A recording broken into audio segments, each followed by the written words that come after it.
But it did raise, I mean, there are a whole host of issues about the conduct of case study research, particularly about your selection, your sampling so for example, if you were doing a series of interviews and then you were writing up your case study, how did you select from your interview data? Now, it's very difficult because I can't check this against Rex now, unfortunately.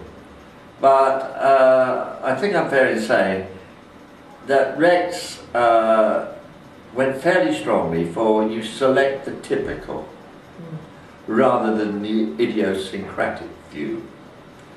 Because in one sense, you know what I mean, you were trying to, I don't know, represent a consensual view. I mean, as a sociologist, this would make sense. Yes.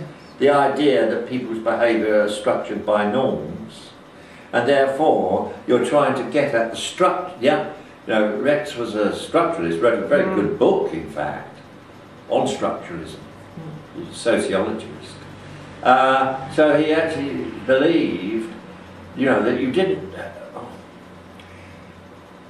have to put mountains of data into your case study, because one little extract from an interview, do you know what I mean, could actually reveal the structures that govern, say, the communication with parents, or the communication with the governing body, and so on and so forth.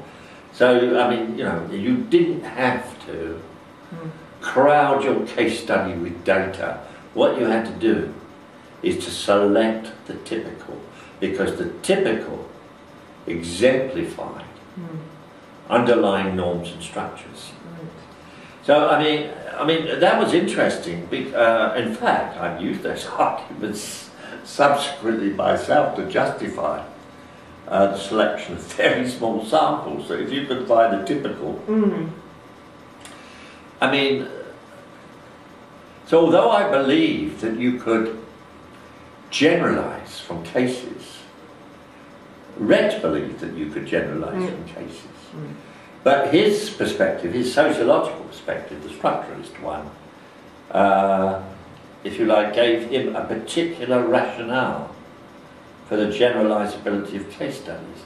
And where we had our debates was that very often I would go for the diversity of views.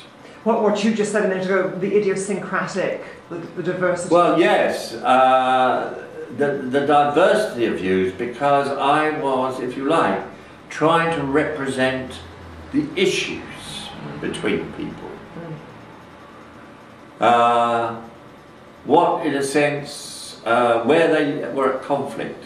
So I had a kind of a conflict model, because I think Rex had much more of a consensual. Yes. And model. John,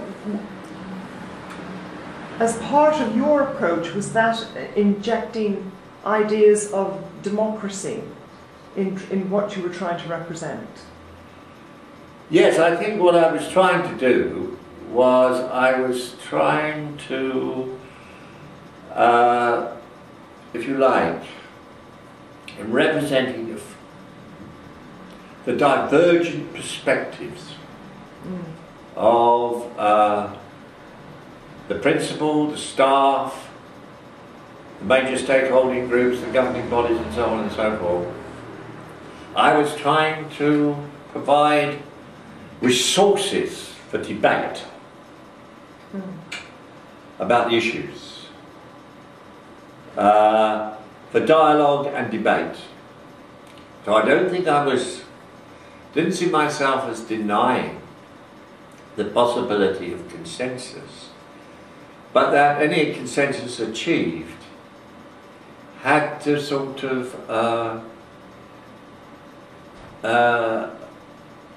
be something that was not forced. Right. Might someone have said that this method, in fact, even if it doesn't intend it, perhaps could thwart the achieving of any kind of consensus. Was that something that could have been said? Yes, it could. Well, I think what it could be seen as was just making things so complicated. Well, yes, And if you're trying to complex. represent this diversity, the divergence, etc. And to represent the diversity of divergence. Yes. So I think that was a major issue. So that if you look at my case study and say you compared it with Rex, you'd see his is much more parsimonious. Well, yes, this is richly informed, isn't it? Yes, and much more probably analytical. And I think actually you would say the same about some of the other studies. You know, they fall within a spectrum of description and analysis. Yes, yes. Now, probably Rex's was pretty analytical. I may have felt that there were a lot of really contentious issues there lying around in that school under the surface. Do you know what I mean? Yes, John. That were yes. not being exposed. And probably from Rex's point of view, and nor should they be exposed. That's voyeurism. So maybe from his point of view, I was a kind of, as a researcher, too prone to voyeurism. Were there quite